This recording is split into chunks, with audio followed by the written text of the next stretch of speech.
noite, pessoal. Boa noite a todo mundo.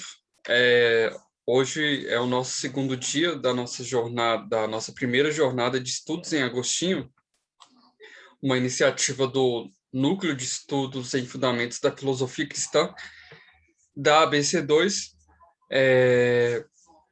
cujo objetivo dessa jornada é explorar e aprofundar assuntos em torno de um grande tema geral acerca da intelectualidade cristã, estabelecendo dessa forma uma ponte entre a igreja e a academia. Portanto, na nossa primeira jornada, nós voltamos ao estudo do Agostinho, esse nosso grande tema geral, autor que já foi trabalhado por nós por meio da sua obra Confissões, ao longo das reuniões quinzenais que nosso núcleo fez durante o primeiro semestre de 2021. E achamos a melhor ocasião fechar com esses estudos agora com uma jornada sobre o autor. Bom, quem quiser mais informações sobre o Núcleo de Estudos e a própria ABC2, a Associação Brasileira de Cristãos na Ciência, nós temos o nosso e-mail, o Instagram do Núcleo de Estudos, além dos meios de comunicação da ABC2, que eu vou passar aqui no bate-papo. Bom, sobre hoje, a nossa primeira palestra de hoje será com o professor Beto de Mello, que tem como tema da palestra a finalidade no Estado na perspectiva ético-política de Santo Agostinho, a qual pretende abordar essa relevante área do pensamento agostiniano, que é a sua interpretação ético-política da vida social. Beto de Mello é doutorando em filosofia pela PUC de Paraná, mestre em teologia, pós-graduado em filosofia e teoria do direito pela PUC Minas, bacharel em teologia, além de formado também em administração, direito e licenciado em filosofia. Além disso, ele é professor de filosofia e sociologia no ensino médio. Então, gostaria de convidar o Beto. Boa noite, Beto. Boa noite, beleza? E aí, pessoal, tudo bem com vocês? Boa noite para todo mundo. Muito legal aí estar participando dessa jornada aí de estudos, né? Muito feliz, agradeço demais o Thiago aí pelo convite. Para mim, sempre um prazer, né? Poder falar de Agostinho, que é um pensador que me influencia desde a infância, viu, galera? Eu tive a oportunidade de estudar desde o maternal no Colégio Santo Agostinho, aqui da Grande BH, né? Estudei na unidade de Contagem, e estudei lá do maternal até o terceiro ano do médio. Então, lá, eu peguei uma fase muito legal desse colégio, que foi uma fase em que o ensino religioso focava muito, assim, sabe, no ensino de Agostinho, nas histórias dele. Então, eu lembro lá na época na época ainda era retroprojetor. Quem estudou aí com retroprojetor, hein?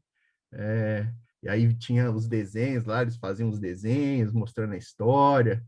Lembro lá da primeira infância, né? O caso do furto das peras, né? Toda aquela história, né? A mãe dele orando para a conversão, né? O Tole LED.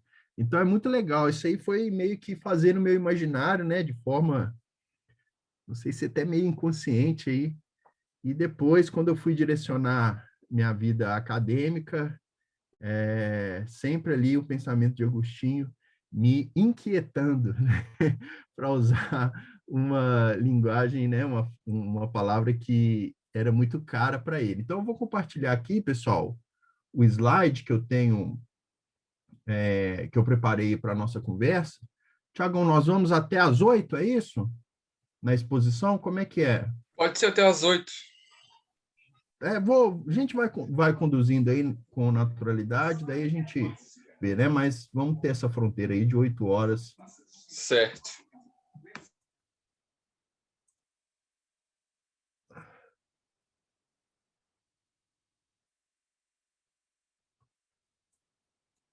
Foi aí para vocês, galera? Para mim foi.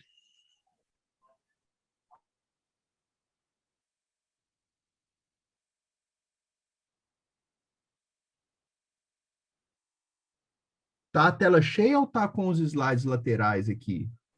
Tá com slides laterais, Pois como se ele é. estivesse editando. Acho que você tem que colocar no modo de apresentação, alguma coisa assim. Tem uma apresentação de slides aqui em Pois é, eu cima. coloquei aqui para apresentar e apareceu na minha tela aqui, minha tela paralela que eu tenho aqui, mas para vocês aí não deve ter ido, né? Espera Então, aí. Ah, tem uma outra tela de apresentação. deixa eu ver aqui. Apresentação de slides personalizada, será? É. Deixa eu tirar, será que se eu tirar minha tela?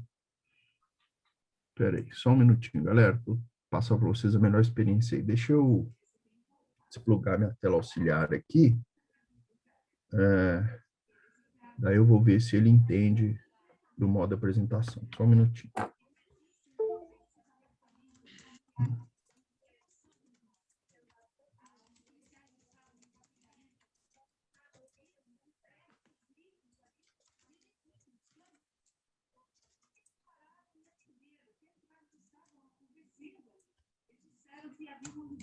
Agora foi ou permanece com os slides laterais aí? Como é que tá aí?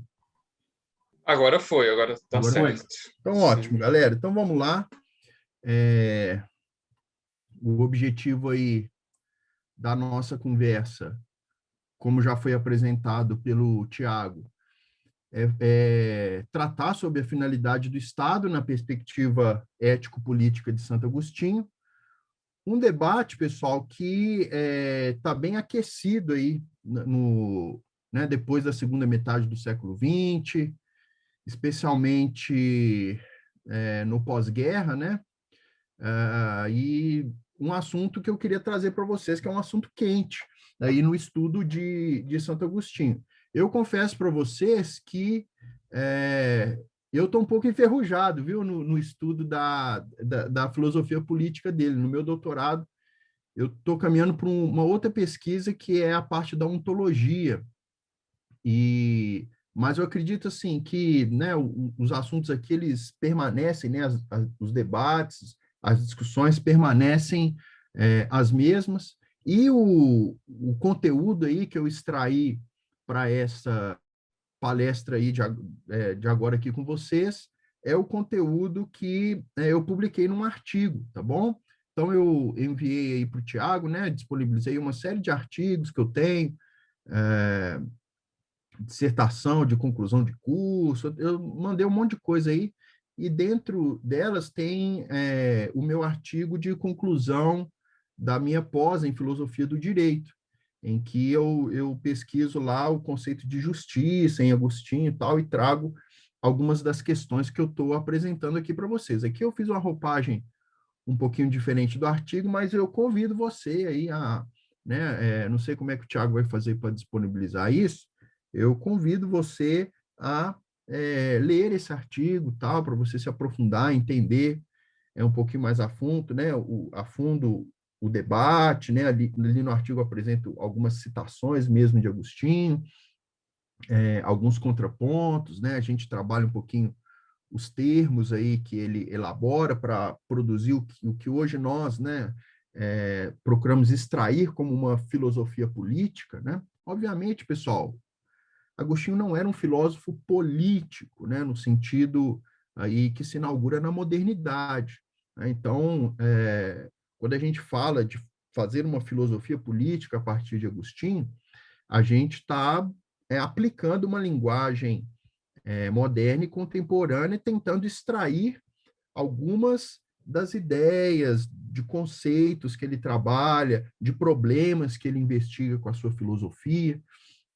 Então, é importante a gente fazer esse primeiro apontamento com vocês, tá bom? Então, olha lá, no slide aí está apresentando 3 tópicos que eu quero abordar com vocês neste tempo que nós vamos ter aí estudando a filosofia política de Agostinho. Então, o primeiro ponto, eu vou trabalhar com vocês o problema histórico na interpretação do agostinismo político, né? Um termo aí foi muito usado na Idade Média e tal, e que acabou gerando uma visão que a gente vai ver mais na frente, né, uma visão distorcida sobre as ideias de Agostinho, mas foi uma visão que se estabeleceu durante muitos anos e que acabou sendo meio que assim um calcanhar de Aquiles no pensamento de Agostinho durante muitos anos, porque depois, né, da modernidade, da separação da igreja e do Estado, né, viram em Agostinho uma visão ultrapassada, retrógrada, uma visão equivocada neste ponto, de modo que eu vou apresentar para vocês nesse primeiro tópico aí, por que depois, aí no século XX, com o desenvolvimento de algumas pesquisas no campo da filosofia política de Agostinho, buscou uma renovada interpretação das ideias que ele tinha. E aí, então, você tem aí no século XX, o século XXI, um verdadeiro boom no estudo da filosofia política em Agostinho a partir dessas novas interpretações, tá bom? Então, o primeiro tópico, eu vou abordar essas questões com vocês. No segundo tópico, eu vou falar da condição humana e a natureza do Estado em Santo Agostinho. Então, vou trabalhar essa relação, né, entre a condição humana, a natureza humana e a natureza do Estado. Vamos trabalhar, inclusive, essa palavra Estado, né, que não é uma palavra do vocabulário agostiniano, mas é a palavra que nós utilizamos hoje para se referir a essa entidade política e que exerce, né, a soberania, exerce o poder político. Né? Nós vamos tratar isso no segundo tópico. No terceiro, eu vou, então, oferecer para vocês aquilo que eu prometi no título da minha palestra.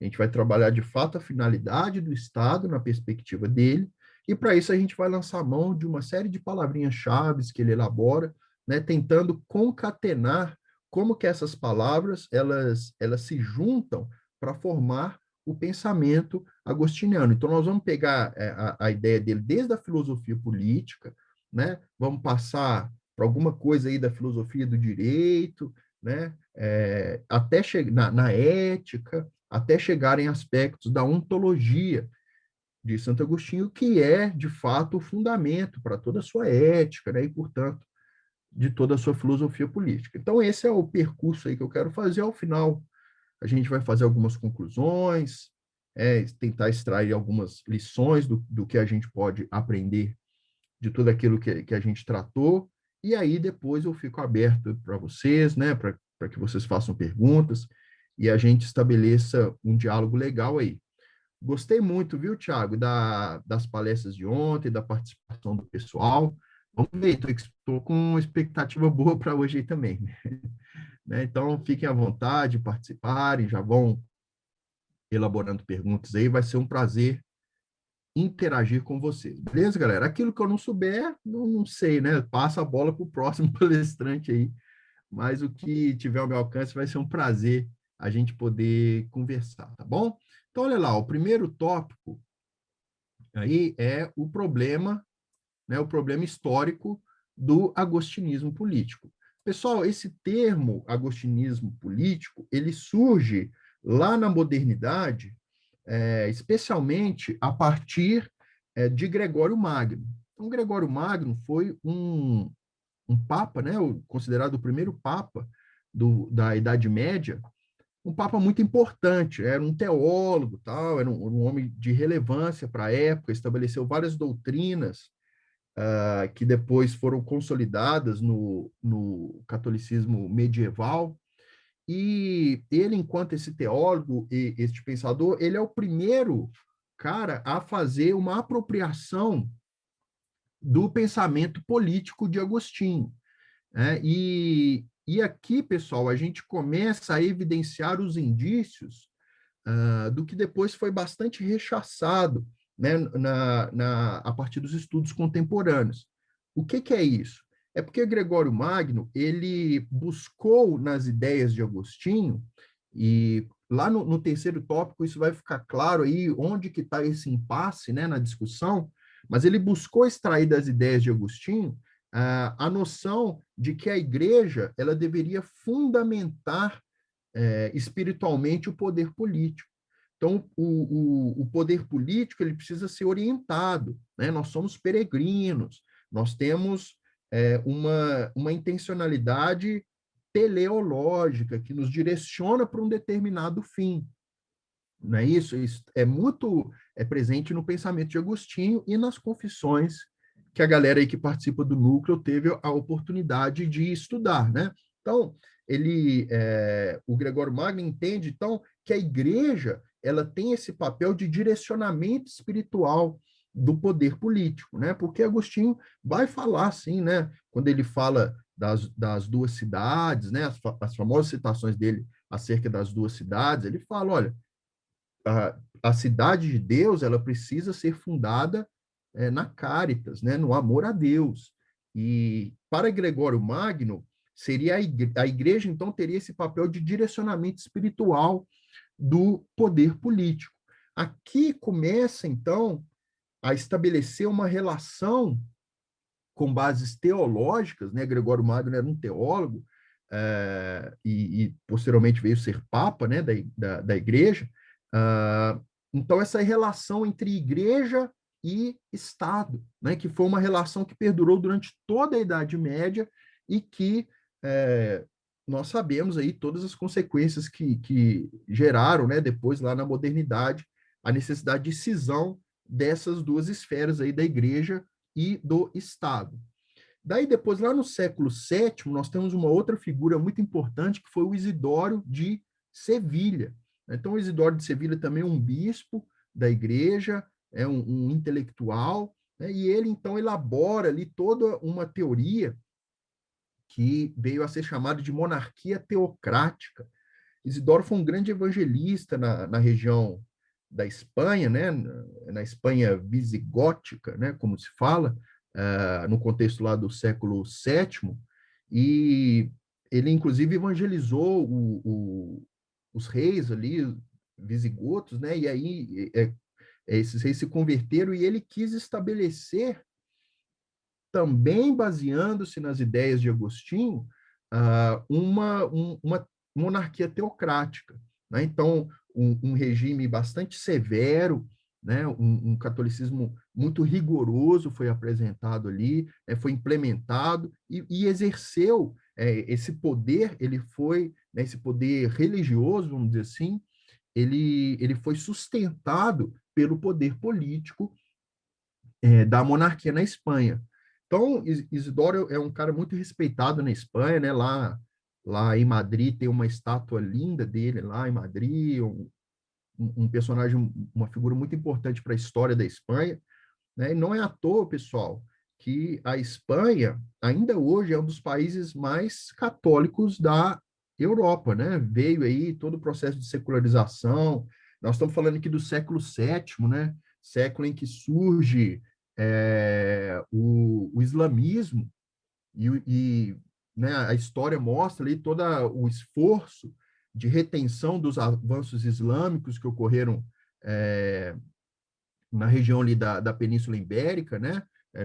As guerras ali para passar pelo Estreito de Gibraltar, e sempre o catolicismo sendo uma bandeira muito forte, né? Para impedir o avanço islâmico. E, de fato, deve a todo o esforço ali das tropas espanholas, né? Depois a França veio ajudar também, para impedir o avanço islâmico, que, segundo alguns pesquisadores, caso de fato é,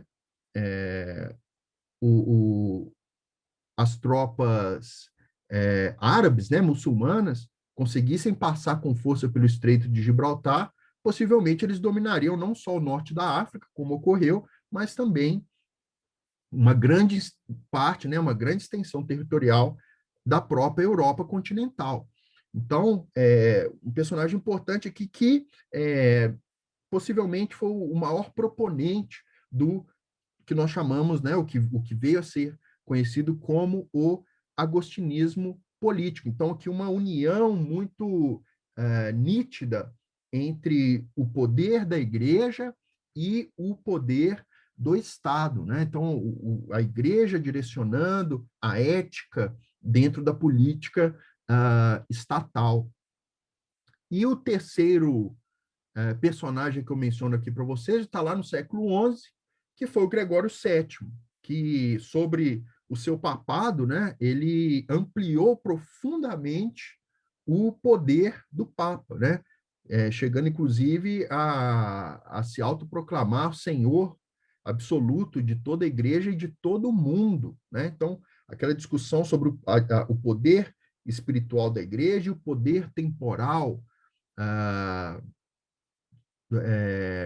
da política, né? E aí Gregório ele se coloca, né, a partir do seu papado, arvora-se essa condição do Papa, então, ser o detentor não só do poder espiritual, mas também do poder temporal, né? De modo que os reis eles não poderiam ser coroados sem a anuência do Papa, né? E aí você tem toda uma relação política também envolvendo a igreja, envolvendo o cristianismo, que vai gerar toda, né, uma situação aí, vai promover uma série de papas extremamente políticos, né, na Baixa Idade Média, né, a partir de Gregório VII. Depois nós temos vários outros, né, Inocêncio III e tal, uma galera de papas aí que foram pessoas muito poderosas politicamente, grandes articuladores políticos no contexto da Europa medieval.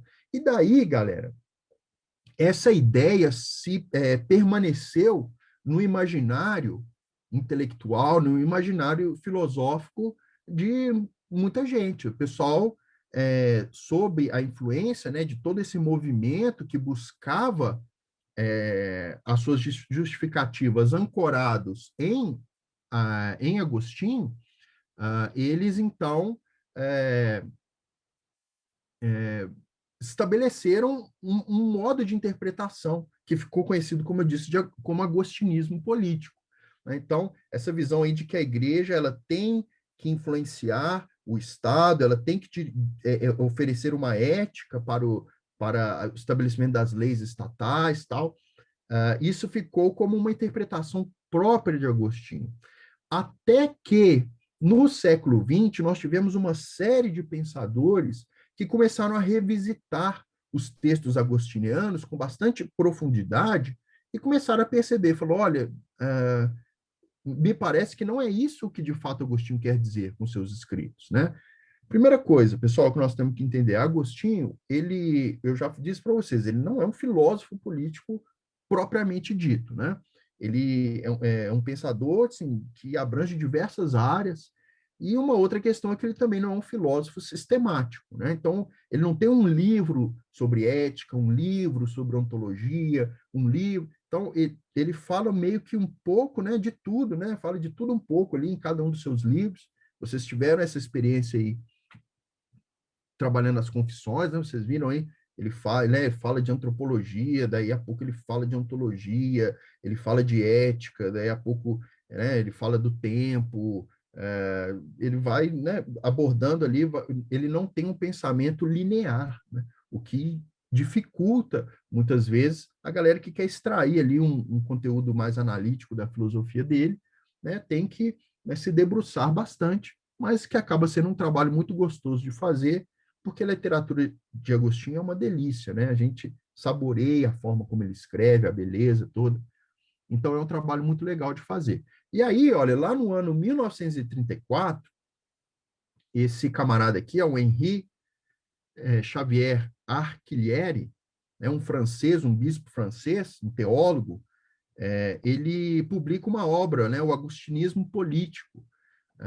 E essa obra meio que dá, né, o panorama dessa revisão que o século XX vai fazer do pensamento de Agostinho. E aí ele mostra, né, entre outras questões, que, de modo algum, Agostinho ele defendia um, assim, uma coalizão, né, entre igreja e a política, né? Ele tinha uma outra visão, né? Eu vou trabalhar isso com vocês no próximo slide, e que inclusive aqui né, vai procurar estabelecer uma ideia ali de que Agostinho, na verdade, estava falando de uma intencionalidade que o poder tem, né, e que é papel, né, do cristão se posicionar politicamente, mas não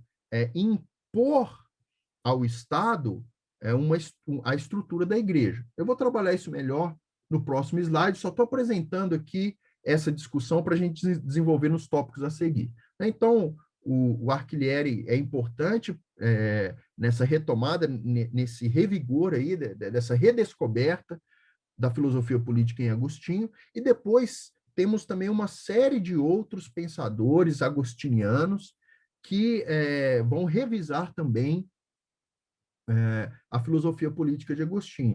Então, só para citar alguns aqui, o Etienne Gilson, ele faz isso, né? O Joseph Ratzinger, que inclusive foi o Papa, né, o Bento XVI, que é um agostiniano, né? A tese de doutorado do Ratzinger sobre o pensamento de Agostinho, né? Então, ele tem ideias ali ligando a ideia de Agostinho da cidade de Deus, mais como uma ideia de reino de Deus, né? Que é algo que não se estabelece de forma absoluta no tempo presente. Então, Ratzinger, ele tem um trabalho, sim, ele tem um artigo que ele elabora essas ideias. E aqui, dois católicos, né? O Etienne Gilson, um grande medievalista, tal, especialista em Agostinho, tem uma obra de introdução ao pensamento de Santo Agostinho. E o Reinhold Niebuhr, que foi um teólogo protestante dos Estados Unidos, muito importante para retomar ali as ideias, né, ou divulgar as ideias de Santo Agostinho nesse campo da política no contexto norte-americano. Tá bom? Então, Niebuhr ele vai trabalhar a ideia de um realismo político em Santo Agostinho, né? O que é muito interessante, eu vou procurar trabalhar isso aí com vocês também na sequência, mas aqui é um camarada que vale a pena aí vocês estudarem, conhecerem as ideias dele de né, de uma visão de Agostinho, em que há um realismo, porém um realismo moderado, tá bom? Tentando classificar ali a filosofia política de Santo Agostinho. E por último, para citar aqui para vocês, a Hannah Arendt, né? Considerada por muitos a maior filósofa política do século XX.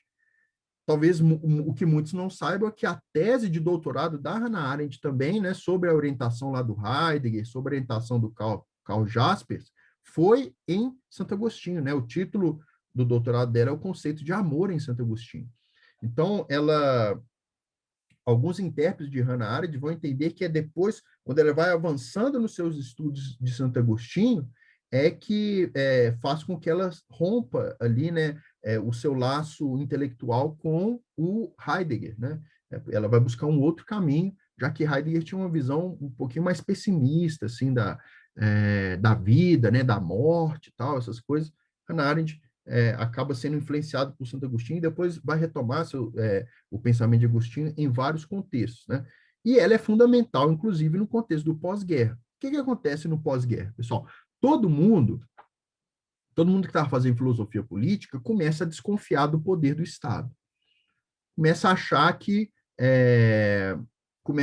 que o Estado né, não poderia ter tanta ingerência assim na vida das pessoas, que você relacionar uma ideologia, né, de uma forma muito forte ao poder estatal geraria problemas, né? Então você tem todo um processo ali dentro da história, né, do direito constitucional também, né, introduzindo nas constituições dos países os direitos humanos, todo um contexto histórico que decorre, né, da pós-Segunda Guerra Mundial, e justamente nesse ponto é que a galera vai se embriagar nos estudos de Agostinho. Porque Agostinho, ao contrário do que se pensava na Idade Média, o que ele propõe é uma visão assim mais moderada da função do Estado. Daí o Niebuhr chamar de realismo político, né? O Agostinho entende que o Estado ele ele tem uma função que não dá para ser absolutizada, né? O Estado é fragilizado, ele não consegue alcançar de forma plena os seus objetivos. Então, você não pode ter uma visão idealizada do poder político. E aí, isso aí vai servir como um banquete para a filosofia política contemporânea. Por isso que, né, eu estou trazendo para vocês essa pesquisa, porque, de fato, é um dos assuntos mais quentes e atuais quando se estuda o pensamento de Santo Agostinho, tá bom? Fiz uma citação aqui, né, de um adágio antigo, né, que fala, não há banquete sem bom vinho, nem bom sermão sem Santo Agostinho. Por que eu estou falando isso? Porque todo mundo quer trazer as ideias de Santo Agostinho para si, né? Então lá o Gregório Magno, né, os medievais, eles tinham uma intenção e buscavam um respaldo na autoridade agostiniana para defender as suas ideias, né? Então, todo mundo aí, né, a galera que curte especialmente a teologia, né, o pessoal cita Agostinho, tem um peso de argumento maior, porque de fato ele é uma autoridade, né, não só no campo da filosofia, como também no campo da teologia, né? Então está todo mundo querendo puxar meio, né, a sardinha ali do Agostinho para a brasa dele, né? Então, por isso que há toda essa discussão, foi falado aí no encontro de ontem, né? Agostinho influenciou toda a Idade Média, mas Agostinho também influenciou a Reforma Protestante e todas as consequências ali na modernidade. Mas também Agostinho influenciou o pensamento contemporâneo, né? Essa ideia do indivíduo, essa ideia da abertura ao coletivo, né? Heidegger tem artigos sobre Santo Agostinho, a Hannah Arendt, a tese de doutorado em Santo Agostinho, né? Um monte de gente aí, né? Cristãos e não cristãos, buscando ali nas fontes, né? Desse importante pensador, sem dúvida nenhuma, pessoal. Um dos pensadores que mais influenciou todo o pensamento ocidental, né? Não dá para falar de filosofia ocidental sem nós perpassarmos aí pelo pensamento de Santo Agostinho. Eu faço até uma brincadeira, né? Tem um pensador aí, chama Albert Whitehead, se eu não me engano, que ele faz uma provocação, né? Ele fala, olha, que toda a filosofia ocidental é uma nota de rodapé da filosofia de Platão. Ele faz, né, com exagero, óbvio, né? Ele faz essa observação. Toda a filosofia ocidental é uma nota de rodapé de Platão.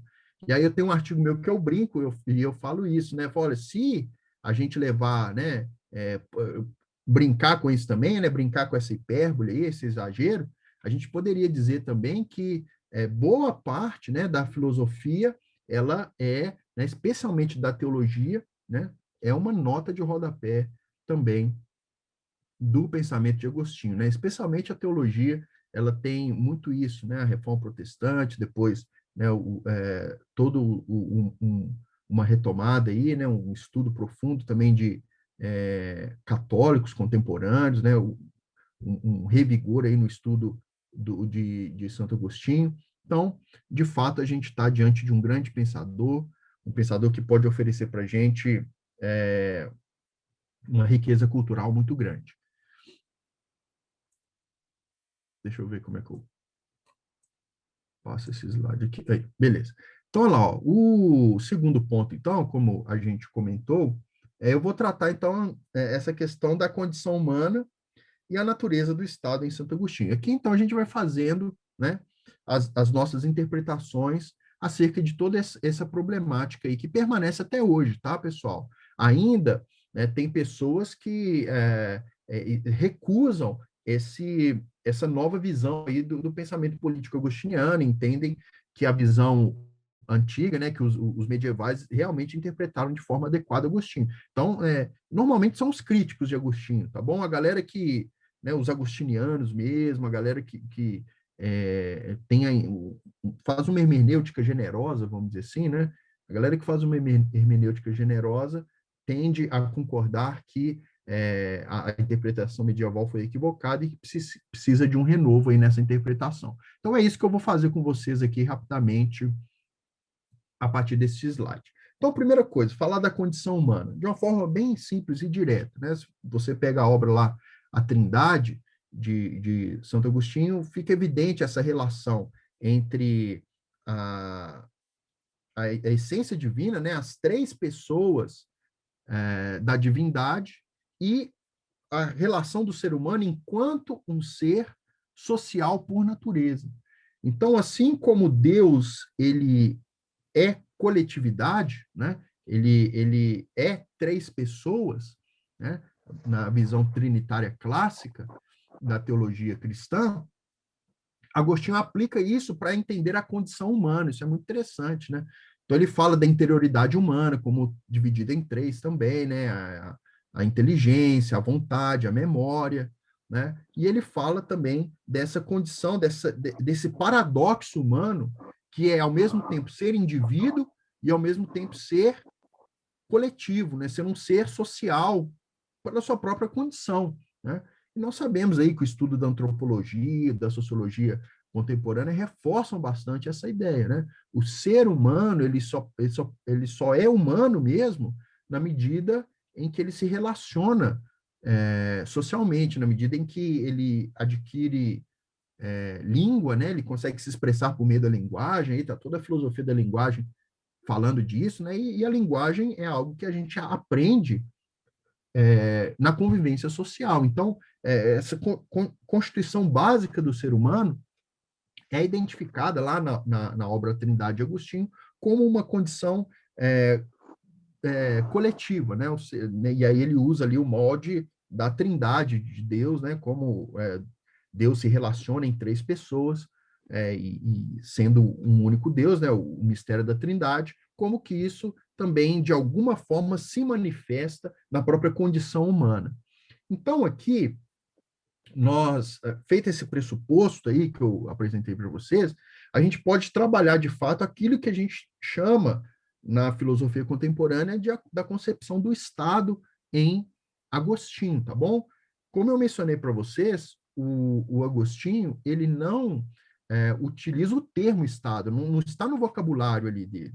Ele vai utilizar várias expressões, né? Regnum, império, civitas, né, populi, às vezes, né, até a ideia de população também, a gente extrai ali, na verdade, o conceito ali mais analítico, né, mais adequado seria o conceito de Estado, tanto que os agostinólogos contemporâneos, eles, né, todos eles se referem, né, à ideia de Estado em Santo Agostinho, mesmo não sendo uma palavra do próprio vocabulário agostiniano, tá bom? Então, é importante a gente fazer essa consideração aí, e a partir disso a gente segue por uma série de problematizações, né? Eu acho que longe de mim também de ficar aqui fechando a questão dentro do debate, é apresentar para vocês toda a diversidade do debate que há, né? E né, mostrar a riqueza que é a gente poder, de fato, pesquisar e estudar o pensamento de Santo Agostinho. Então, o primeiro dilema aqui é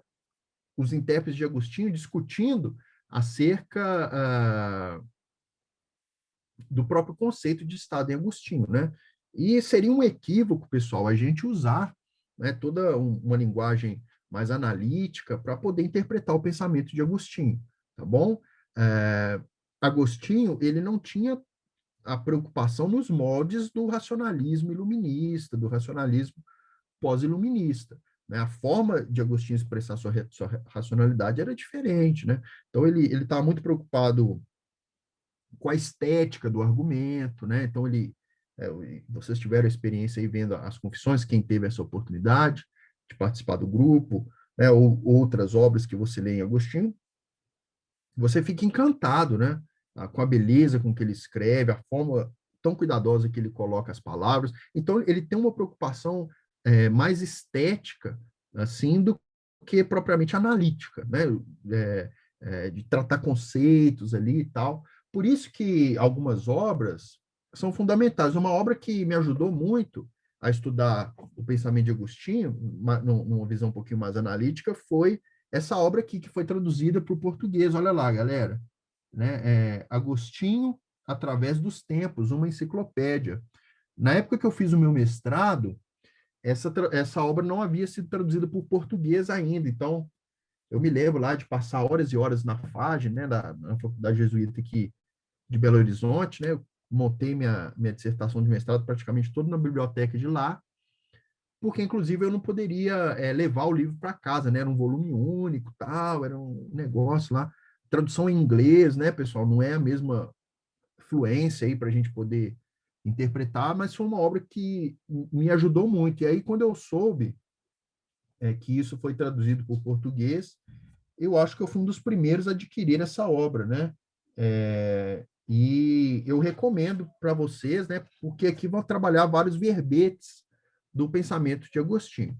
Então, é longe da gente tentar extrair um conceito científico de Estado em Santo Agostinho, né? Típico aí da ciência política moderna, contemporânea, né? Vai trabalhar ali o conceito de soberania, de povo, de território, todas aquelas questões.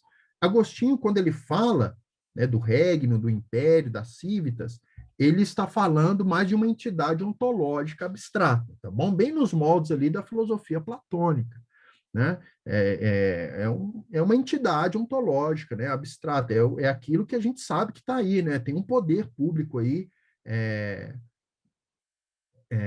tem um poder público exercendo uma força, exercendo uma autoridade. Então, é sobre isso que Agostinho trata de forma, né, mais abstrata e menos conceitual aí nos modos da modernidade, tá bom? Então, a primeira questão que é importante nós entendermos também.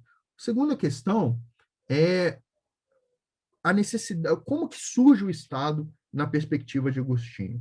Seria uma necessidade pós-lapsariana, né? Ou seja, que veio após a queda, né? Depois da introdução do pecado no mundo, na visão cristã. Então, seria uma consequência do mal e do pecado no mundo, e, portanto, surge o Estado para amenizar aí né, a maldade do homem, né? Uma visão bem robesiana do Estado, né? Como aquele que vai refrear ali o mal, tal, aquela coisa toda, que vai exercer um poder soberano, e se não houvesse o mal, se as pessoas conseguissem viver de forma harmônica, não haveria necessidade de Estado. Então, essa era uma interpretação que alguns teólogos tinham, especialmente no século XIX, né? Então, o Ristel, que é um teólogo protestante muito importante, ele, por exemplo, defende, né, quando ele vai tratar de Agostinho, ele defende que, na visão de Agostinho, o Estado seria uma consequência, né, uma necessidade pós-lapsariana. Então, seria uma necessidade de haver esse ente em virtude do mal que se estabelece no mundo. Outros pensadores, a galera mais contemporânea, né, caminha por uma interpretação de que, na verdade, Agostinho tem uma visão mais natural do Estado. Então, ele entende que este poder que está aí, né, que governa, que tem legitimidade, ele é resultado das condições criacionais. Então, como nós somos ali, por isso a importância de eu mostrar aqui essa ideia do ser humano como ser social, né? Então, como nós somos seres sociais por natureza, né? Como nós estamos viver em coletividade faz parte da expressão humana, o Estado seria um resultado natural, né? Seria até um mandato cultural de produção humana para organizar a vida coletiva, tá bom? Aqui caminham a maioria dos intérpretes atuais da filosofia política de Agostinho, o que eu acho também muito interessante, né? Porque não traz aquela visão tão pessimista assim do poder político em si, tá bom? Um terceiro aspecto aqui é uma provocação, né? Que eu pensando ali, vendo os conceitos de Agostinho, eu comecei a pensar, poxa, será que a gente pode classificar o pensamento agostiniano de proto-contratualista, né? O contratualismo ali, a ideia de contrato social, ela se firma muito na modernidade, né? Com o Hobbes, o John Locke, o Rousseau, os contratualistas lá que nós estudamos na modernidade. Mas aqui, apesar de Agostinho também não usar o termo contrato social, ele usa uma palavrinha muito interessante, que é a palavrinha concórdia, né? Então, eu fiz uma citação aqui, ó, que está presente na epístola número 138 dele. Ele está dizendo, ó, é a cidade, o que é a cidade, senão uma multidão de pessoas unidas entre si por um certo vínculo de concórdia. Então, ele né, ele está dizendo aí que a cidade ela se forma, né, a partir de uma união, de um acordo, né, que se estabelece pela concórdia. A concórdia quer dizer literalmente unidade de coração, tá bom, gente? Então, unidade de coração. Então, as pessoas elas têm um interesse em comum, elas têm um interesse em comum e, portanto, elas fundam as sociedades, as cidades. Elas vão estabelecendo ali a vida em sociedade. Ideia é essa, galera, que é muito próxima, né? Não podemos negar, das ideias contratualistas ali do período moderno. Então fica aí essa interrogação, essa provocação aí para vocês, se de fato Agostinho já estaria ali, né, mesmo que não sendo um filósofo político por excelência, já mostrando algumas intuições de algumas ideias que foram depois, né, conceitos fundamentais aí para a filosofia política posterior.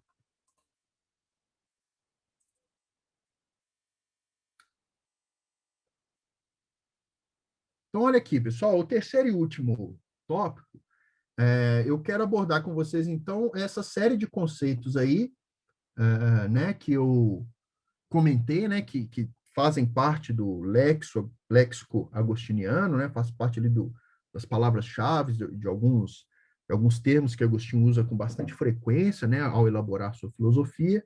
E a ideia aqui é tentar mostrar para vocês como esses conceitos podem ser interrelacionados, tá bom?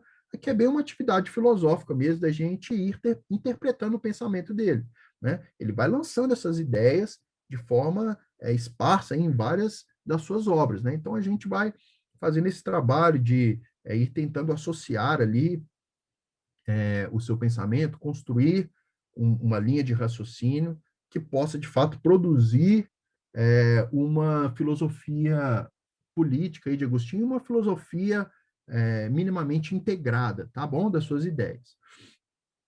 Então, olha aqui, pessoal. Qual que é a finalidade do Estado a partir de Agostinho, que é o grande título aí da nossa conversa? Então, eu já vou dar o spoiler para vocês, que a finalidade para Agostinho é o que ele chama de paz temporal. Paz temporal. Então, ele faz a diferença entre paz temporal e paz eterna, e aí ele fala, olha, a finalidade do Estado é garantir a paz temporal. O que eu vou fazer com vocês? Eu vou fazer um exercício aqui.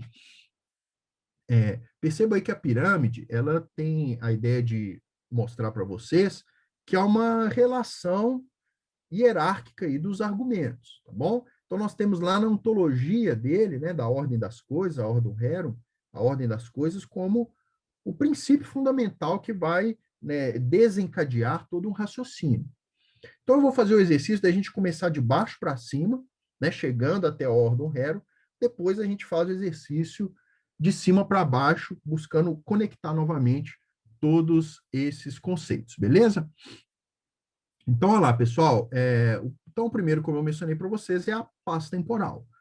Se tem paz temporal, quer dizer que, né, existe outro tipo de paz, né? Que ele está adjetivando um tipo de paz.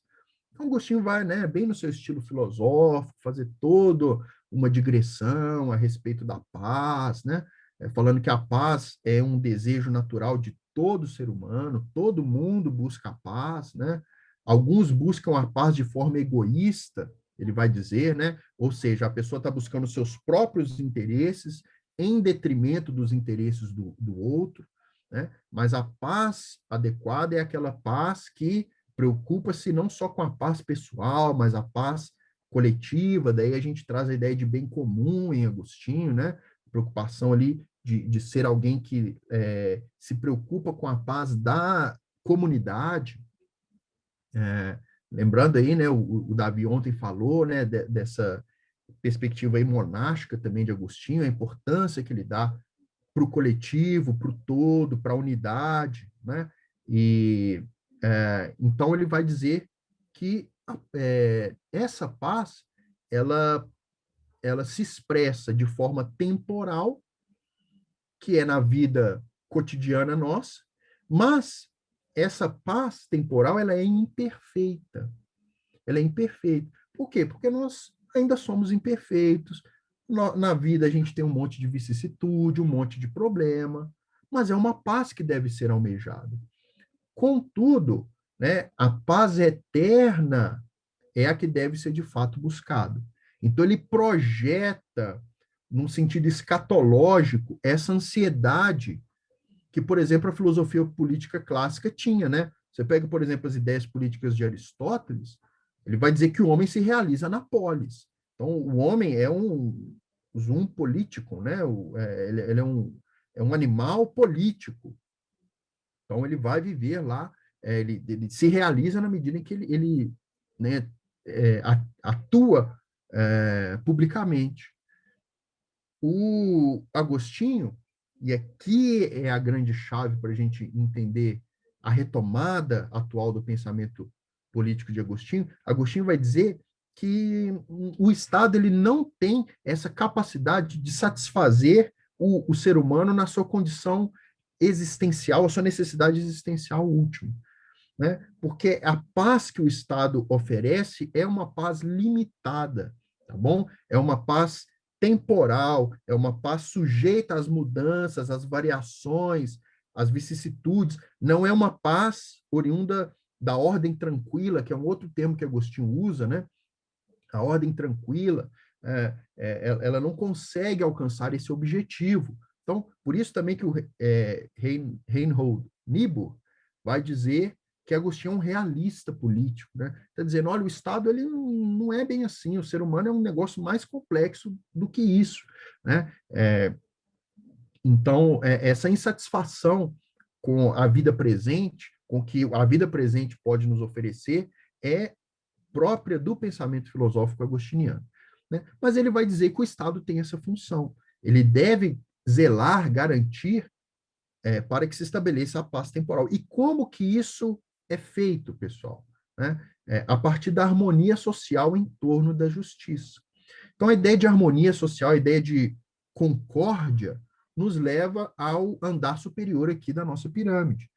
Que Agostinho vai trabalhar a ideia de concórdia ordenada. Então, se busca uma concórdia ordenada, é porque existe uma concórdia desordenada, tá bom? Essa concórdia desordenada é o seguinte: pessoas que se unem por interesses comuns, mas que vão fazer coisas injustas. Agostinho, inclusive, dá o exemplo da pirataria. A pirataria é um exemplo de concórdia. Tem uma galera ali que se reúne, eles têm um objetivo comum, eles têm uma lei própria, eles se estabelecem, mas a gente nunca pode dizer que aquilo um dia pode ser um Estado, pode ser um poder político legítimo. Por quê? Porque a pirataria não está alicerçada na justiça, né? Eles se reúnem para fins ilícitos, né? Que é a prática de crimes, de roubos, de homicídios, mas não dá para negar que em toda a união humana tem uma concórdia presente, tem uma unidade de coração, tem vínculos ali de interesse comum. E a paz temporal é a gente conseguir harmonizar esses interesses, contudo, em torno da justiça, que é um tema muito importante também para Agostinho. E aí subimos mais um andar e chegamos ao conceito dele de verdadeira justiça, né? A vera justicia, né? É o conceito muito importante nas obras dele, ele vai trabalhar isso muito bem, né? Especialmente na Cidade de Deus. E essa questão aqui é o grande problema que Agostinho vê no Estado. Porque a verdadeira justiça é uma adequação que se tem da lei temporal, né, galera, das leis aí, das constituições dos países, das leis que organizam a vida pública, o direito aí dos países. Essa lei, ela precisa estar ancorada na lei eterna. E aqui nós temos a grande questão, porque os medievais vão falar assim, ó, tá vendo? Então, a justiça, para se estabelecer no Estado, ela precisa de estar ancorada na lei eterna. A lei civil tem que estar vinculada à lei eterna. Então, é necessário que a igreja intervenha no Estado. Perceba de onde que os medievais, a galera lá do agostinismo político extraiu as suas ideias no período medieval, só que a interpretação atualizada, né, de Agostinho vai dizer que, na verdade, ele está dizendo isso como um ideal. Ele não está dizendo que a gente deve fazer isso. Ele está dizendo que, para o Estado ser um Estado que cumpra perfeitamente a sua função, esse Estado deveria vincular a lei temporal à lei eterna. Só que, e esse só que faz toda a diferença, né? Nós sabemos que o Estado ele é composto pela concórdia de vários interesses. No Estado envolve cristãos e não cristãos. Né? No Estado existem pessoas com várias intenções.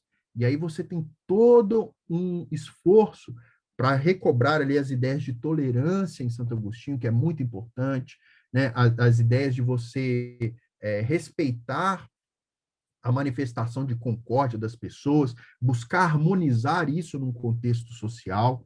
Então, Agostinho justifica a verdadeira justiça aqui como justamente uma incapacidade do Estado de alcançar isso. É a mesma lógica lá dos 10 mandamentos na Bíblia, né? Os 10 mandamentos é algo que o ser humano olha para aquilo e vê, olha, aquilo é inalcançável da gente cumprir. Então, isso aponta para uma outra necessidade, que é a necessidade do perdão, da remissão dos pecados, da conversão, né? De você confiar na justificação de Deus. Mas o mandamento está lá. Então, a verdadeira justiça cumpriria mais ou menos essa ideia de um mandamento, tá bom? Já estou encerrando aí, Tiago, beleza? Já estou encerrando. Então, ela cumpriria essa função. Ela mostraria, falou, olha, para o Estado cumprir perfeitamente a sua função, ela teria que adequar a sua lei temporal à lei eterna, mas nós sabemos que isso não é viável, até porque a lei temporal é legítimo que a lei temporal mude. Até por isso ela tem esse nome temporal, né? Para que ela permaneça justa, essa lei, ela deve ser adequada de tempo em tempo. Agostinho está falando nisso, pessoal, lá na Antiguidade Tardia, né? Hoje todo mundo concorda com essa ideia, mas foi uma intuição muito interessante dele, né? Tem um professor, o Del Pozo, de filosofia do direito, que ele vai dizer que a ideia de um relativismo da lei temporal é uma das maiores contribuições de Agostinho para a filosofia do direito. Né? Mostrar que a lei, ela precisa, a atividade parlamentar, ela precisa estar em constante mudança, justamente para manter a lei. Eu posso pegar um exemplo fácil para vocês. Né?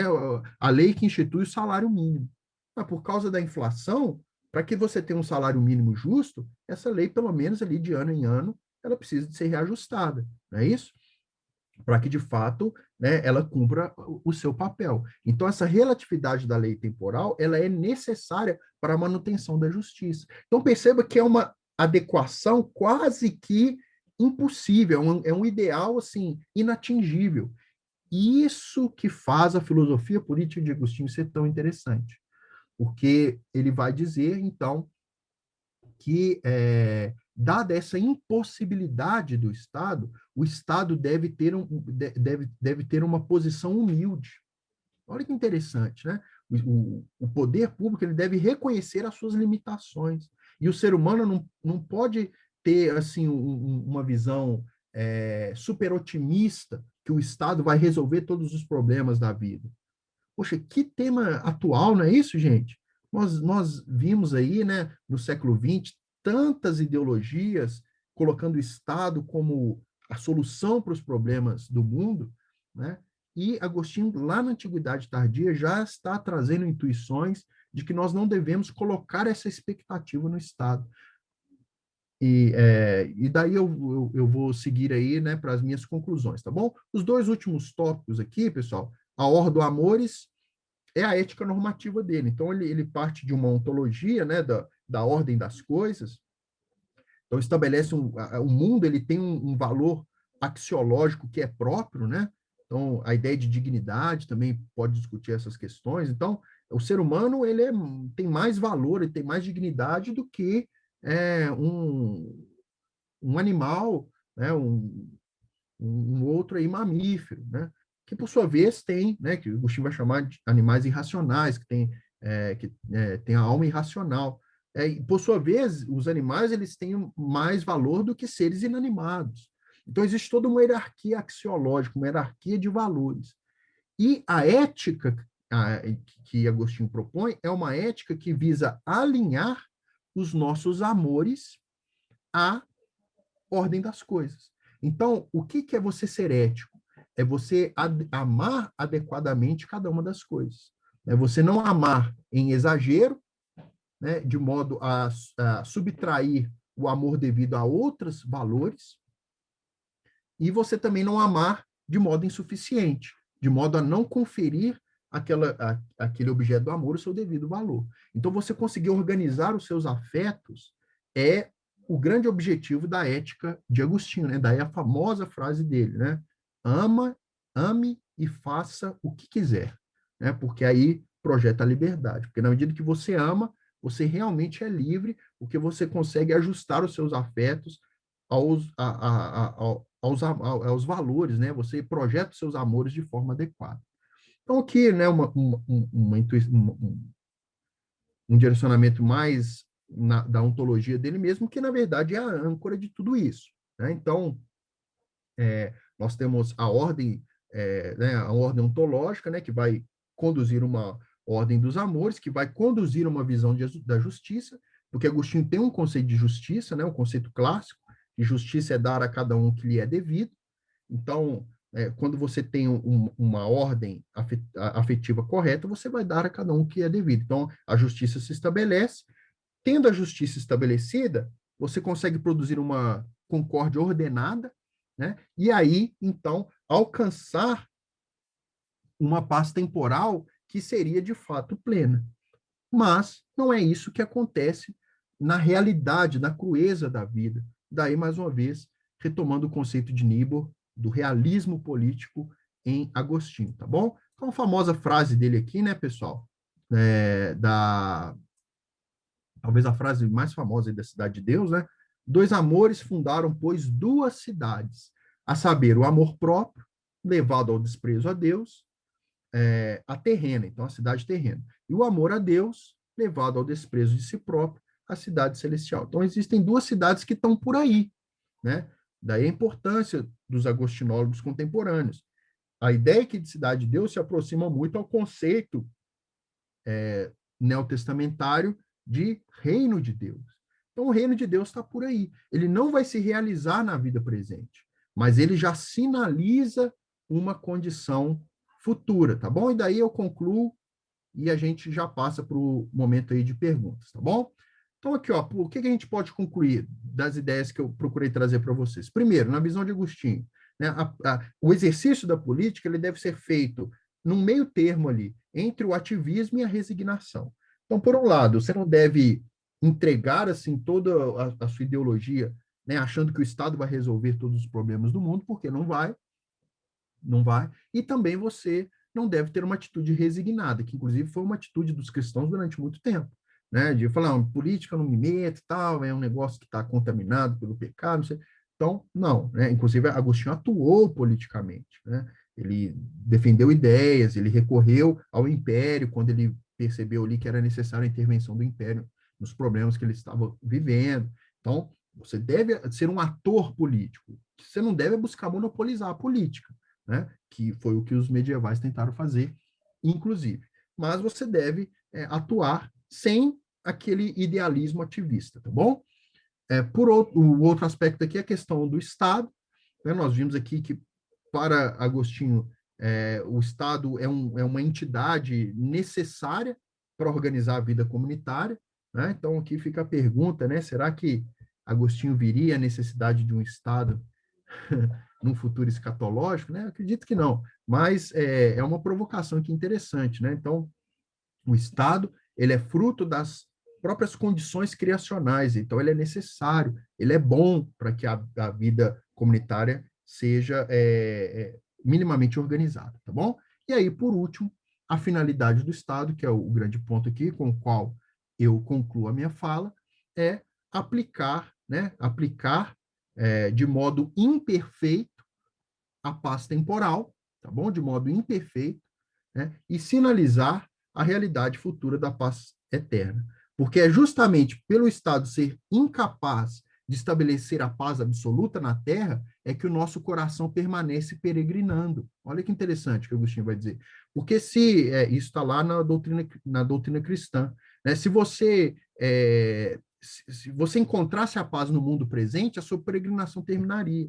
Mas justamente por a gente não conseguir se satisfazer com as coisas temporais, é que justamente isso permite com que nós continuemos a nossa peregrinação existencial rumo, né, à cidade de Deus, rumo àquela busca verdadeira da paz eterna que se encontra num final escatológico.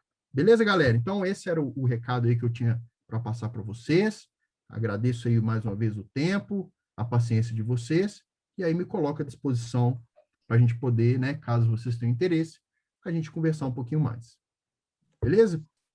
Obrigado, Beto, pela palestra e pelo conteúdo apresentado. Nós somos gratos. E agora eu vou abrir um momento de perguntas,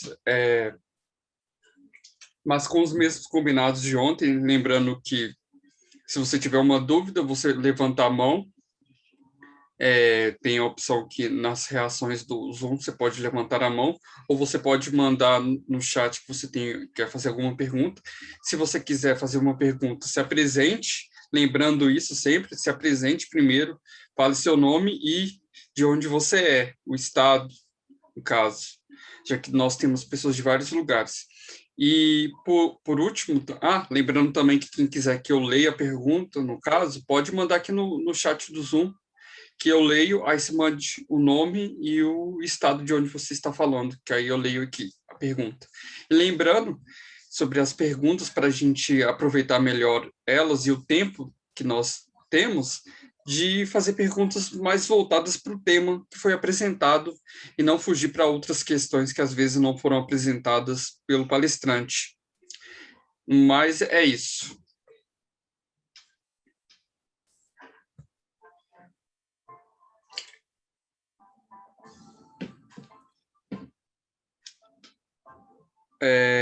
Ernest Rodrigues, pode fazer a pergunta aí. Boa noite, professor. Meu nome é Hermes, eu sou do interior de São Paulo. E enquanto o senhor falava, eu fui anotando e alguns pontos me chamou a atenção. No começo, o senhor falou a questão da linguagem. E nos textos de Agostinho é muito importante ver, né, assim, notar essa importância que ele dá para a linguagem. Porque foi esse desejo de conhecimento, de busca da verdade, que o fez aproximar de Deus e tudo mais, e fazer todo esse percurso. Eu tive um professor que falava que, ele brincava, na verdade, que Agostinho ele tinha até um certo ranço com quem não era bom em retórica e tudo mais, porque ele via como de suma importância. Mas aí, voltando para a questão política, é muito interessante pensar que Agostinho estava inserido num contexto turbulento ali, na sua região e tudo mais, e essa questão de ativismo e resignação. Foi ele um dos primeiros a trazer o monastério, né, para cidades e tudo mais também, para construir com seus amigos. Então, nesse contexto, a minha pergunta seria se essa influência de Agostinho na política, estando envolto tanto com a política social da sua época, que ele sendo bispo, ele tinha às vezes até questões de julgamento por ser o responsável, né? Se essa influência dele permeia as sociedades até hoje, nos dias atuais, ou não, isso passou e as novas políticas suprimiram e essa ajuda, digamos que esse começo que Agostinho dá, acabou. Ô Hermes, obrigado aí pela sua pergunta, pela sua interação. Cara, é muito legal a gente pensar Agostinho a partir da vida dele, né? A partir dos exemplos que ele deu com a própria vida, né? Então, quando a gente procura fazer uma filosofia em Agostinho, as experiências que ele teve, né? A própria postura dele diante de determinadas questões é fundamental, inclusive, para a gente extrair, né, as próprias lições ali que a gente pode aprender com o pensamento de Agostinho. E, sem dúvida nenhuma, essa questão monástica, o envolvimento dele enquanto bispo, né, igual você citou, o tempo que ele usava, o Hermes, para responder às cartas, cara. Então, um estudo contemporâneo assim muito forte que tem sendo investido é em estudar as cartas e os sermões dele. Tem um monte de gente ficando especialista só em cartas e sermões. E para procurar entender justamente como que a visão social dele era assim, fazia parte do seu modo de pensar a filosofia, né? Então, quando ele assume, depois da relutância, ele assume o bispado, assume a vocação como bispo, ele se entrega à função de bispo, né? Então, Agostinho, ele não estava preocupado assim, não, eu vou ser um intelectual, né, de gabinete, porque o meu objetivo é influenciar as gerações futuras, não. Ele estava interessado em servir a Deus com o que ele era, né? Ele era, de fato, um intelectual, foi treinado para isso desde muito novo. Mas o serviço dele enquanto bispo é belíssimo, né? O tempo que ele gastava, às vezes, discutindo, julgando questões assim, né, pequenas, né? Poxa, o cara ao mesmo tempo que ele estava escrevendo A Cidade de Deus, né? Conta-se que Agostinho escrevia muito à noite, né? Porque durante o dia ele era muito atarefado, ele estava ali julgando questões, preparando seus sermões, e as cartas de Agostinho não era assim, né? Não é uma mensagem de WhatsApp, né? Quem conhece as cartas dele eram verdadeiros tratados filosóficos, né? Então tem registro, por exemplo, de Agostinho responder cartas de crianças, né? Cartas de mulheres, né? Que era muito relevante. Agostinho se entregava ali para pastorear, né? Vamos dizer assim, para conduzir aquelas pessoas ali nesse contexto. E isso é um exemplo para a gente dessa dimensão coletiva, né? Mais do que, né, a gente só simplesmente se deter às influências intelectuais que ele trouxe, que de fato são brilhantes, instigam todo mundo até hoje. Eu acho que uma das melhores formas de você interpretar o pensamento de Agostinho é você olhar para a vida dele, sabe? Então, quando, inclusive, alguns pensadores contemporâneos criticam essa nova, essa oxigenada aí da interpretação do pensamento de Agostinho, né? Tem críticos para isso. Inclusive, tem um debate na internet de um bispo católico que chama Robert Dodaro. Ele vai discutir com uma mulher lá, que não fugiu o nome agora, que é uma das referências aí nessa crítica da filosofia política de Agostinho. E aí você percebe que quando você olha para a vida de Agostinho, você fala, não é possível que Agostinho ia defender, né, uma intervenção desrespeitosa, violenta do Estado. Não é possível que Agostinho não ia valorizar, né, a vontade pública, não ia analisar questões como o bem comum, entende? Então, você precisa de ter, como eu disse, uma hermenêutica generosa para interpretar Agostinho. Né? Você precisa de olhar, poxa, né, a vida dele diz muito do que ele estava querendo dizer com a sua filosofia. Então, por isso que eu entendo que essa visão, né, nova que tem se recobrado aí, que é nova ou velha, né, metade do século passado, mas que ainda hoje tem aquecido, né, muitos artigos sendo publicados nesse sentido, tem a ver com a gente também fazer uma interpretação da vida de Agostinho, né, e extrair dessa vida, né, uma hermenêutica que vai conduzir a gente a algumas conclusões que, às vezes, pelo estilo da linguagem dele, pelo tipo de preocupação, pelo tipo de filosofia que ele fazia, não ficam tão evidentes. Obrigado, Beto. O Hélio tem alguma dúvida também? Pode perguntar, Hélio. Aberto aí. Boa noite, Roberto de Mello, não é isso? Professor Roberto de Mello. Isso, tudo bem? Pode me chamar de Beto. Beto. Professor, a filosofia, minha área é a teologia e especialização em teologia filosófica. Em teologia filosófica, a gente estuda muito cosmovisão. A gente descobre que o segredo está no pressuposto. Aí depois a gente descobre que tem uma coisa que vem antes ainda do pressuposto, o afeto. E aí eu vi a frase, 2 amores fundaram 2 cidades. Eu disse, o afeto. Aí eu pensei, eu vou perguntar alguma coisa, porque isso seria importante para as minhas pesquisas. Se existe alguns estudos sobre, ou quem estuda sobre o afeto em Agostinho, porque o afeto está corrompido pelo pecado. E quem são esses escritores? Porque para os meus estudos em teologia filosófica são interessantes. Só isso, muito obrigado. A palestra foi interessantíssima. Obrigado. De onde que você é, Hélio? Prazer aí falar com você. Então, eu sou de Petrolina, Pernambuco, fiz minha pós em Caruaru, lá no seminário. Legal aí, ó. Que legal ter você aqui com a gente, viu? Prazer poder te ouvir. Obrigado pela sua participação. Muito bom, que bom que se interessa por teologia filosófica, né? Uma área muito rica, muito interessante e que Agostinho tem demais para contribuir com isso, né? Assim, uma dica que eu diria para você, assim, que me ocorre agora, é você pesquisar um pouco as ideias do James K. Smith, né? Ele tem uma obra que foi traduzida agora para o português, que é essa aqui, ó, na estrada. Olha aqui, ó, Na Estrada com Agostinho, né? É um filósofo cristão, e que ele tem uma obra também que diz: você é aquilo que você ama. Também está traduzido para o português. Você é aquilo que você ama.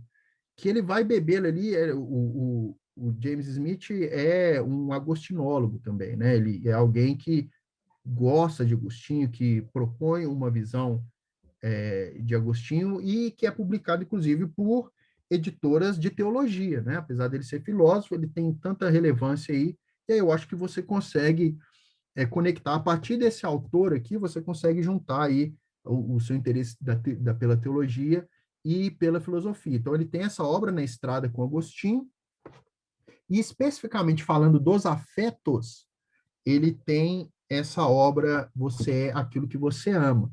Pessoal, o conceito de amor em Agostinho é base da ética dele, né? Então, vou pôr aqui no chat, é James K. Smith. É uma recomendação para vocês, tá bom?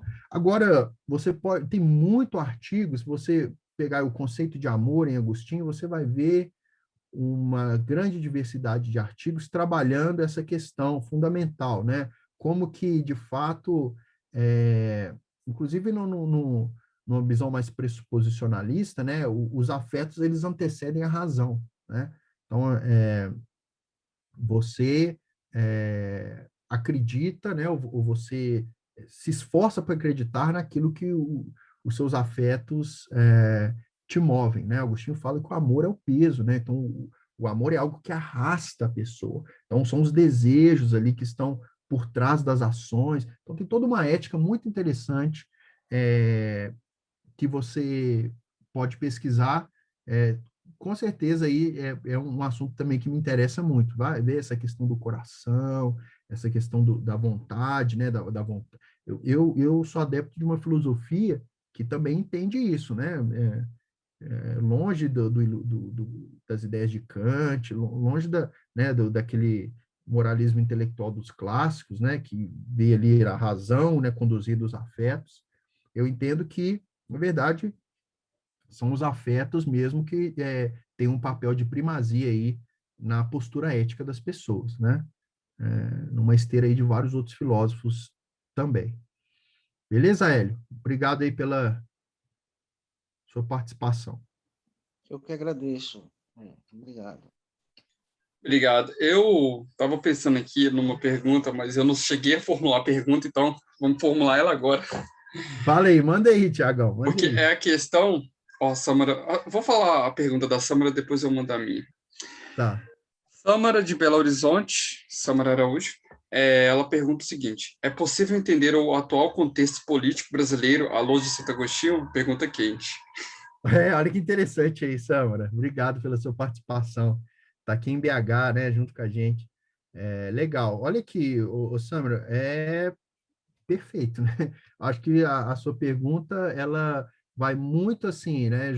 Já acredito que já tem uma intuição aí de você que, de fato, Agostinho responde profundamente esse ativismo aí político, né, essa polarização política que nós estamos vivendo, né? Então, a falta de diálogo, né? As pessoas acreditando que se tal presidente assumir o poder, vai mudar, né? E aí tal assume e não muda, as coisas ficam difíceis, né? Aí não, então é o próximo, agora tá vendo? Eu estava com a razão, agora é o próximo. E vai assumir o poder e não vai mudar, né, galera?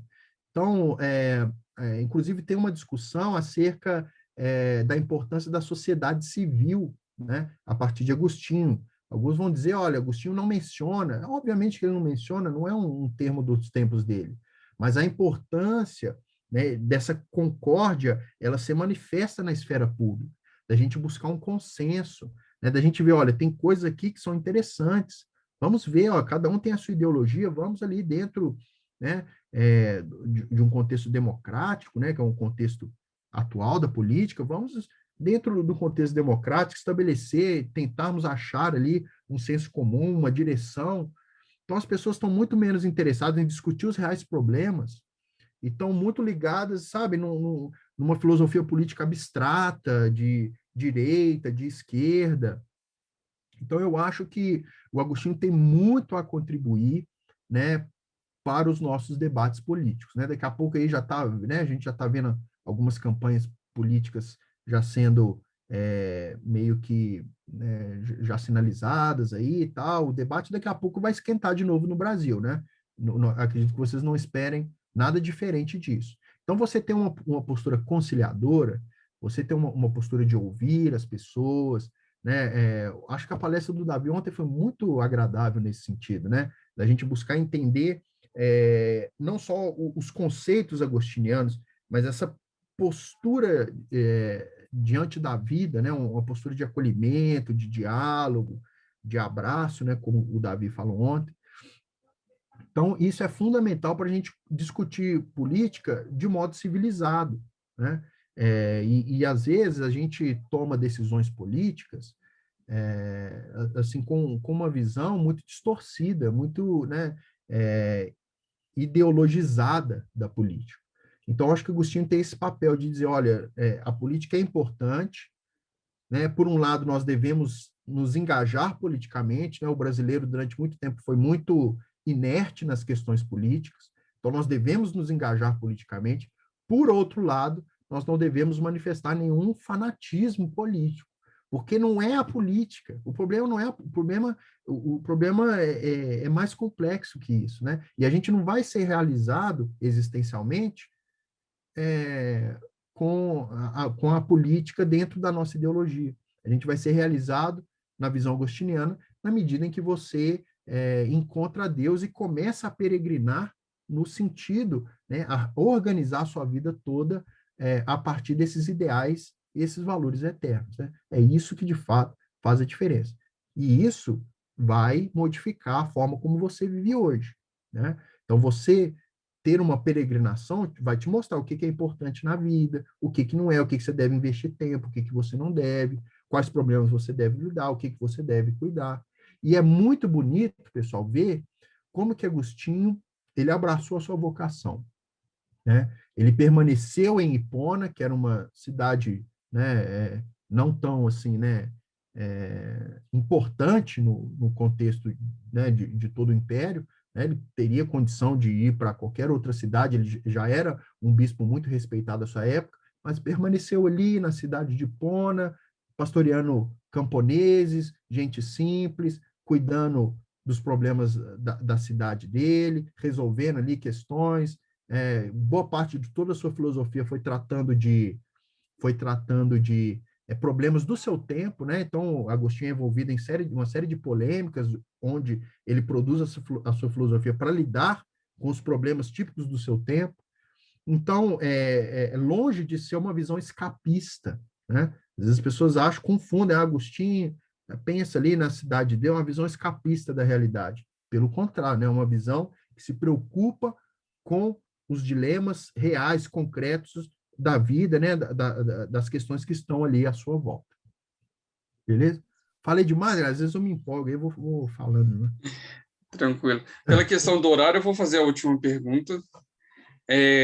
Vamos lá. A minha pergunta era pensando assim, essa questão aí da pax temporalis, alguma coisa assim, né? Isso, né? Paz temporal. Lembrando que o Estado tem essa finalidade. Mas a gente, por exemplo, lembra lá a Roma estava em declínio no período que Agostinho, por exemplo, escreveu Cidade de Deus, e boa parte do livro é em resposta às críticas dos romanos a isso. Então, minha dúvida se a gente pode entender que todo Estado, ou entendendo mais o Estado no sentido de uma cidade, um governo específico, ele tende a esse declínio porque ele é governado por essa ideia de uma paz temporal, então por isso ele tende a um certo declínio. Todo Estado, toda cidade vai entrar em declínio, a gente vai ter, sei lá, Estados Unidos, Brasil, todos terão um declínio, porque o único reino que vai permanecer seria a Cidade de Deus. Então, a gente pode entender que todos esses governos temporais, eles têm essa característica temporal de terem um declínio social, político, ou passar por fases mesmo de transição por causa dessa questão de ser uma paz temporal. É exatamente isso, Tiago. Então, você falou bem aí, né? A Cidade de Deus é escrita num contexto de declínio do Império Romano. Então, alguns dizem, né, que a Cidade de Deus é até uma obra apologética, né? Porque ele está querendo defender a fé cristã diante das acusações que estavam tendo de pessoas que diziam que, olha, tá vendo? O Império Romano está em declínio por causa do cristianismo. O Império Romano foi abraçar a fé cristã e aí ele está ruindo, desmoronando. Então, nós temos que voltar, né, aos valores clássicos, à filosofia clássica, nós temos que abandonar esse cristianismo aí, porque essa é a causa da ruína do império. Então, houveram pessoas que trouxeram essa visão. E Agostinho, né, enquanto um bispo, ele vai defender uma visão contrária disso, dizendo justamente isso aí que você falou, Tiago, que o Estado, ele é temporal, então ele está sujeito à ruína. Não é o Império Romano, é qualquer outra organização política, né? Ela tende a desaparecer, ela tende a assumir essa realização coletiva absoluta, ela vai ser estabelecida só na cidade de Deus, né? Que, como eu disse para vocês, tem uma ligação muito próxima aí com a ideia de reino de Deus, né? A galera que tem um pouquinho mais de familiaridade com a teologia sabe organizar esses dois conceitos, né? A ideia de reino de Deus, que é uma ideia muito importante no Novo Testamento, é a ideia de algo que Jesus implementa, né? Ele inaugura o reino, mas a plenitude do reino vai vir só num futuro escatológico. Então, é curioso, pessoal, porque a cidade de Deus, ela está por aí, na visão de Agostinho. Então, tem gente que está buscando o amor a Deus, né, ao invés do amor próprio. Então, tem uma galera peregrinando para uma cidade, tá vendo? Só que essa cidade, ela se encontra no meio da cidade dos homens. Então, não é hora, né, de você separar o joio do trigo. Né? Inclusive, a visão, a eclesiologia de Agostinho, né, que inclusive está na tese de doutorado lá do Ratzinger, vai trabalhar muito essa questão. Né? A igreja não é um ambiente purista, né? Porque a própria igreja ela não é o reino de Deus. Né? A igreja né, ela manifesta esse reino, ela sinaliza esse reino.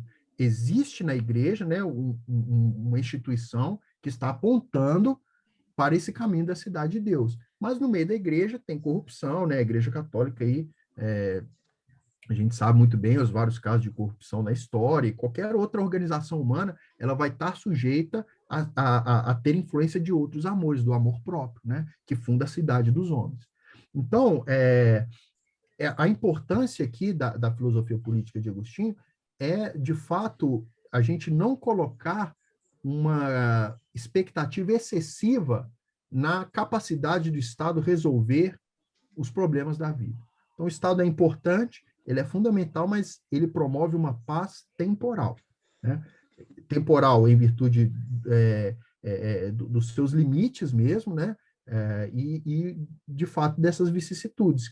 Então, o Império Romano, na visão de Agostinho, poderia ser mais um dos impérios que se levantou, que estava caindo, e que iriam surgir outros, que possivelmente também poderiam se submeter a essa variação aí dos tempos. Tá bom? Muito obrigado, Beto.